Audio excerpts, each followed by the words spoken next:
All right, welcome back. I'm RealCopStoriesVideos.com.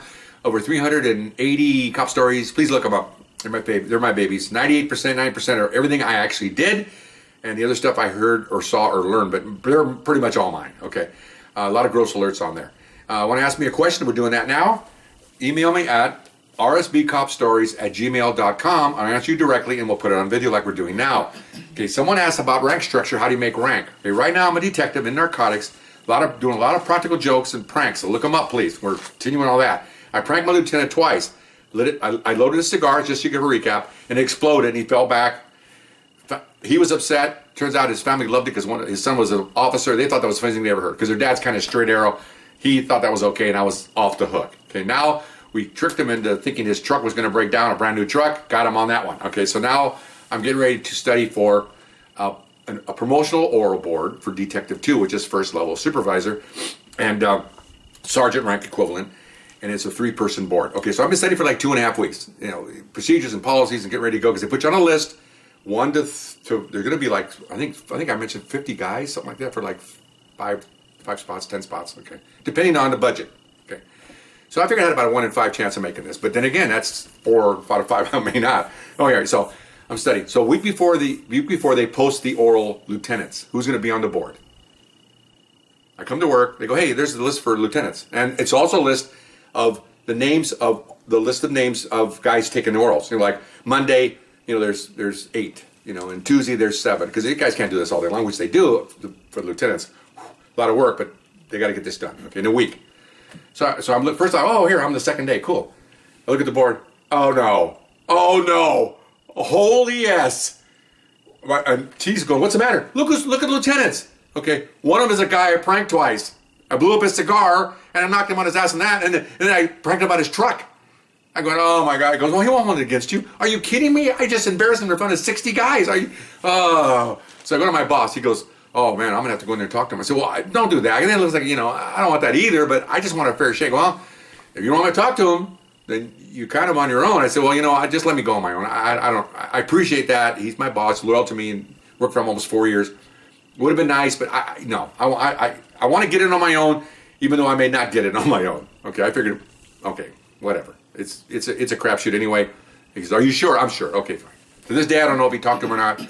I don't know. I don't think so, but I don't know. You don't know who helps you in the dark shadows of your career move. If somebody recommends you, somebody puts thumbs down on you. I had that happen to one of my partners. We both had a job position, and I went to gangs, and he didn't. And I don't know why I went, and I don't know why he wasn't. We're both working the same, but you never know what's going on behind your back with supervisors. Okay, so anyway. Okay, so now... So now here's oral board day, and I'm sitting there, and I'm off the corner, and my squad's working. I'm by myself in there. Or my squad's gone. I'm by myself, not in the office, but my squad, and I'm studying everything. Get ready, because they're going to ask me a whole bunch of questions about detective work. And here's where he gets even. Okay, so remember now, I'm in there. My oral's like at 1:30. I think it's like the first or second one after lunch. He comes in from lunch. Remember my last story. He comes in at about 11:30. He sits down. He's in a suit now because he's giving one of the oral board members. Takes out his cigar, smells it, moistens it, puts it in there. Everything that he did before I blew up his cigar. He goes into the bathroom with a paper, comes back 40 minutes later, sits down. You could smoke in those days in the offices, lights up a cigar, and he's leaning back in his chair. And I'm over here on the side, you know, studying. He's leaning back in his chair like this. And I'm over here, you know. Not many people in there. 5 or 6 working over here or whatever. And he looks over, like I can feel him looking at me. And I look over at him like this, and he goes, you know something? Calls my last name. You know something? He goes, revenge is sweet. I'm thinking, son of a gun. And I got a bead of sweat now coming down the side of my head, right here, the side of my sideburn. He just looks, big smile on his face, you know. We call that an S-E grin. S-eaten grin on his face, like this. He smiles and looks at me, and I'm like looking at him. I don't want to look at him. I have to. I got to be, you know. Okay, fine. So, puts the cigar out because it takes a while. I think he clipped the end anyway. He puts the cigar out because he can't finish it. Puts it in the ashtray. He looks over me and goes, "What time's your interview?" 1:30, sir. Very good. He walks away. I'm going, oh, what's he gonna do? You know. And he's smiling. So I thought, okay, if he's smiling, it's either like this, or he's righteously smiling. I don't know. Okay. Okay, fine. So I'm waiting. Okay, so now I'm outside the room. They have a room there, and what you do is you sit in this room, this big room, and then the secretary sits there. She's got a view of the board room where they're going to be interviewed. And then there's a chair out there, and what she does is she's got a list, and so the guy next up is sitting in the chair, and somebody's inside the room. And whenever the guy gets up, whenever the guy comes out from his board, the guy in the chair goes in, and then she calls out Smith, and that means you're next up. So I'm sitting there, and as soon as I get there, she says, "You're next. Sit down." Somebody's already in there. Okay, fine. So I'm sitting there. And then she looks at me. She just smiles. She had like 18 years on, more than I did. She smiled and she goes, "You're the one, aren't you?" "One what?" Goes, "Cigar thing. I heard about that." Oh, shit. Well, of course everybody heard about that. Okay. I go, yeah, I was the guy. She goes, "Gosh, that was funny. It was so funny. I heard my girlfriend told me and I was in tears." I go, "Yeah, but he's in there." She goes, "Oh, he won't do anything like that." I said, "I don't know. She goes, "Oh, wow. Never thought about that." I said, "Yeah." She goes, "Well, good luck." "Oh, yeah, right." Okay, so the guy comes out. They have to sit in there for like, when the person I did this before on oral board. It's getting a side note here. Once the applicant leaves, the board gets about 5 minutes to discuss, there's 3 of them, to discuss the candidate, and they give the scores, and they put it on a master sheet, and then you're ready for then they have to open up the next package of my stuff. All 3 of them look at where I've been. They kind of glance at it, and they call you in. And you have maybe an 8-9 minute oral, maybe 10 at the most, answering questions, and then you leave, and they do it all over again. I did this before when I became a supervisor. Okay, so I'm waiting. The guy left, I'm waiting. Then the door opens up. Out walks a lieutenant I don't know. So he says, "You're done." Okay, so he leaves. So I'm sitting there waiting, and then waiting. Okay, then the door comes out, and he goes, "Okay, you're next." I don't know who he is. Shake his hand. I walk in, and there's the guy that opened the door, another lieutenant, and here's the one that I blow up his cigar. I shake their hands, sit down, I sit down, close the door.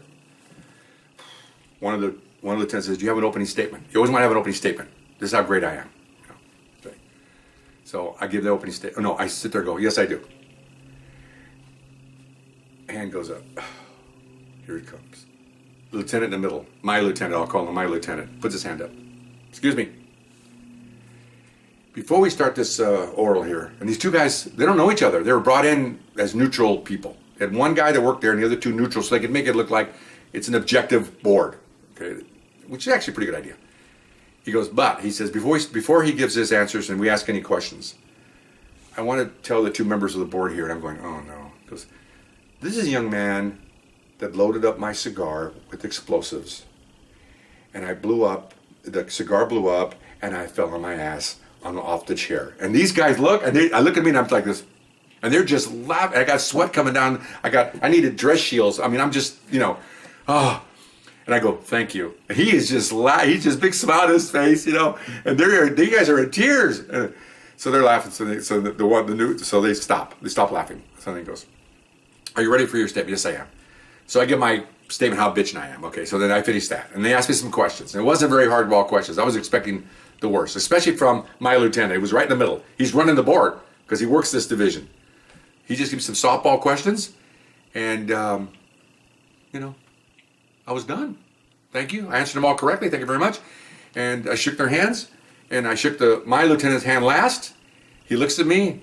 He gives me a nod. I don't know what that means. Didn't smile, just kind of like a Mona Lisa smile, straight off the board. So I go out. The girl says, "How'd it go?" "I don't know. It was weird." She goes, "Okay." So I change clothes, head out to the field with my squad, and I go back to work. Okay, so it takes about a week and a half for the list to come out. So about a week goes by, and I'm in there every day. Now I'm doing some cases, and I'm in there, and I see the lieutenant every day, and I don't want to say anything, but then I thought, I gotta ask him. So we're in there one day, a few days before the list is going to come out. I gotta know. I got to know. Sounds like an old Clint Eastwood movie. I got to know if you got a bullet in your gun. I gotta know. So I go, and it's kind of quiet in there, just him. I go, "Excuse me, boss." He goes, "Yeah." "How did I do? I know you can't tell me, but how did I do?" He goes, "The list doesn't come out for a few days." Oh, he just smiles. You son of a gun. He's trying to hang on to this for as long as he can.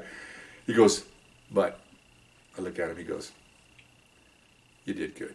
And he smiles and walks away. I went, "Okay, I think I got it." Sure enough, a couple days go by, list comes out.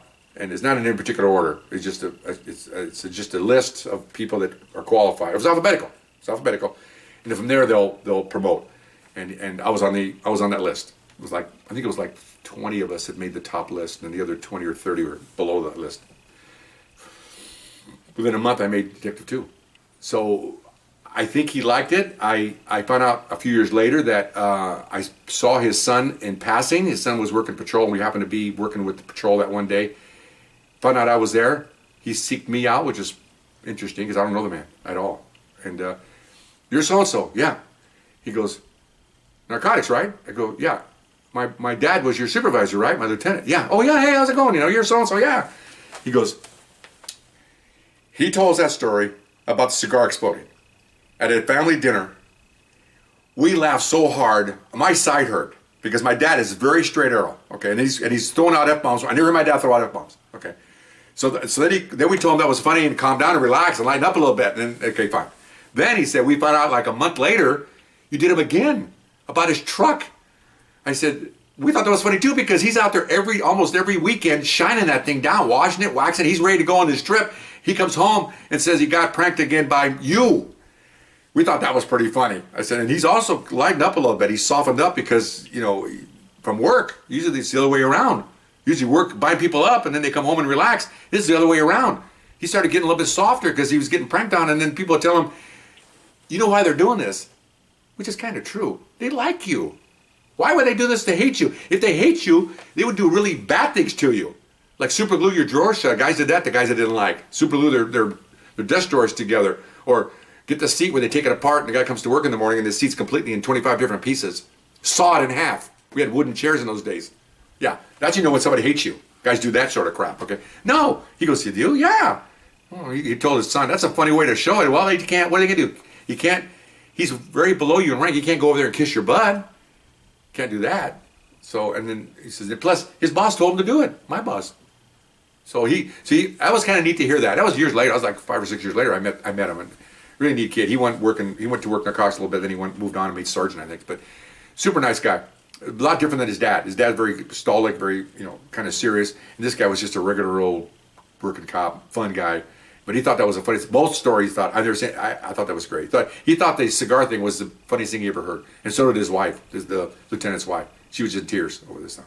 So, anyway, so that's a way to get to Detective 2. That's where I got to be Detective 2, and so now I'm a supervisor. We have a small squad of 7 people. I'm supervising 3 of the 3. There's another supervisor. There's 3 under my care and 3 under his care, and then we work for a top step. And so that was pretty good. I'm going to move on from here in the next story. I'm running out of time and tape and show what happens from here on out. Okay, so hope you enjoyed it, and we'll see you next time. Bye-bye.